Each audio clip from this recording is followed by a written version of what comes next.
Bismillahirrahmanirrahim. Bagaimana urutan kejadian hari kiamat setelah manusia dibangkitkan?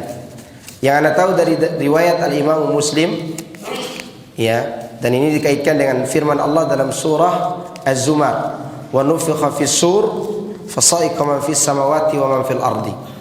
Ditiupkan sangkakala, penduduk langit selain Allah tentunya, dan penduduk bumi semuanya mati. Sangkakala yang pertama. Yang tidak mati yang dikehendaki oleh Allah. Ahli tafsir mengatakan di antaranya Jibril, malaikat maut, pemikul arsy, Israfil. Tidak mati. Tapi setelah itu mereka dimatikan oleh malaikat maut, dan yang terakhir kali mati adalah malaikat maut. Sehingga yang kekal abadi adalah Allah Azza wa Jalla. Kullu man 'alaiha fan wa yabqa rabbuka dzul jalali wal ikram. Wa yabqa wajhu rabbika dzul jalali wal ikram. Itu kejadian setelah tiup sangkakala. Kemudian kata Rasulullah SAW dalam riwayat Imam Muslim, "Tsumma yunzilullahu mataran katil awidzil." Allah turunkan air rintik-rintik dari langit seperti embun atau hujan-hujan rintik-rintik kecil. Fatambutu minhu ajsadun nas. Dari situ jasad kita tumbuh, tapi belum hidup. Belum hidup. Sebelum dibangkitkan belum hidup nih. Summa tu'adu arwahuhum kanat lahum fid dunya. Kemudian ruh-ruh mereka dikembalikan lagi, yaitu ruh yang kita miliki di dunia saat ini. Kan nanti kalau mati dipisahkan nih. Setelah jasad kita disempurnakan, ruh itu dikembalikan.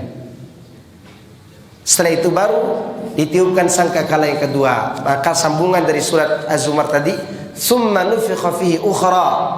Kemudian ditiupkan selanjutnya, fa idzahum qiyamun yanzurun. Kemudian mereka bangkit menanti.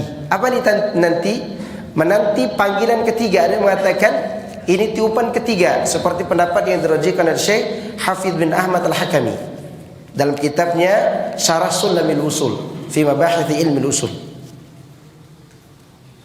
yaitu firman Allah dalam surah An-Nazi'at, fa innama hiya zajratun wahidah. Itu panggilan ketiga untuk ke mahsyar. Setelah bangkit berangkat ke mahsyar. Ada yang berjalan di atas wajah, tuli, bisu, berjalan di atas wajah. Itu musyrik, kafir. Ada yang berjalan buta, yaitu orang-orang yang jauh dari ilmu, padahal dia tahu dirinya muslim, tapi jauh dari ilmu. Ada yang berjalan dalam keadaan susah, ada yang berangkat pakai kendaraan, dan seterusnya. Baru berkumpul di suatu tempat di bumi yang lain. Satu syaruna ala ardin bayda safra naqiyah laisa fiha li ahadin alam. Kata Nabi SAW, kalian akan dibangkitkan di atas tanah lapang yang putih bersih, tapi berubah menjadi kekuningan tanah itu karena besarnya api. Dan tanah tersebut semua rata, tidak ada tanda di situ ada bangunan atau pohon yang tumbuh, tidak ada. Baru manusia berada di bawah apa?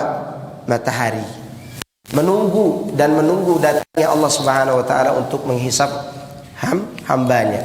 Fi yaumin kana miqdaruhu 50,000 sana. Di satu hari yang seharinya seperti 50.000 tahun hidup di dunia. Kalau yang menghisap kita adalah manusia, begitu penafsiran Al-Imamul Muzani. Karena yang menghisap kita adalah Allah, maka lebih cepat. Tapi kalau manusia yang menghisap manusia ini, seluruh makhluk, kata Imamul Muzani, muridnya Imam Syafi'i, maka yang menghisap itu akan menghisap satu orang selama 50.000 tahun. Itu kejadiannya. Baru setelah itu, nih susunan ini saya ambil dari susunannya Syekh Hafidz bin Ahmad Al-Hakami. Setelah itu baru ada yang mengatakan telaga dulu, baru sirat, mahsyar nih, hisab sekaligus timbangan. Setelah itu baru telaga. Ada yang mengatakan telaga dulu baru sirat, ada yang mengatakan sirat dulu baru telaga. Itu namanya furu dalam keyakinan akhirat. Ya, perselisihan ulama di situ terjadi. Di atas sirat manusia berjalan, yang selamat sampai ke Kintorah. Sampai ke Kintorah belum tentu masuk surga, karena ada proses wa naza'na ma fi sudurihim min ghillin, disebutkan dalam suratul A'raf. Kami cabut semua kedengkian, dendam, permusuhan yang ada pada dada mereka. Itulah yang dimaksud saling membayar dosa. Orang yang kita zalimi, kita gibahi, kita pukul, kita bunuh, kita ambil haknya, kita bayar pakai amal kita. Kalau kurang kita tanggung dosanya. Itu ini maksud dengan wa naza'na ma fi sudurihim min gillin. Agar orang masuk surga itu sudah tidak ada penyakit hati. Kalau tidak bisa dibersihkan dengan amal, maka dia dibersihkan dengan neraka dulu baru masuk surga. Kalau dia muslim, kecuali dia dirahmati oleh Allah dan dia diampuni oleh Allah Subhanahu wa taala. Ini proses baru surga dan neraka. Dan nikmat paling besar di akhirat nanti apa? Ada yang tahu nggak? Hah? Kalau ada yang mengatakan nikmat terbesar adalah surga, dia Mu'tazilah. Nikmat terbesar adalah memandang wajah Allah SWT. Saya kira cukup untuk menjawabnya, panjang. Subhanakallahumma wa bihamdika asyhadu an la ilaha illa anta astaghfiruka wa atubu ilaik. Assalamualaikum warahmatullahi wabarakatuh.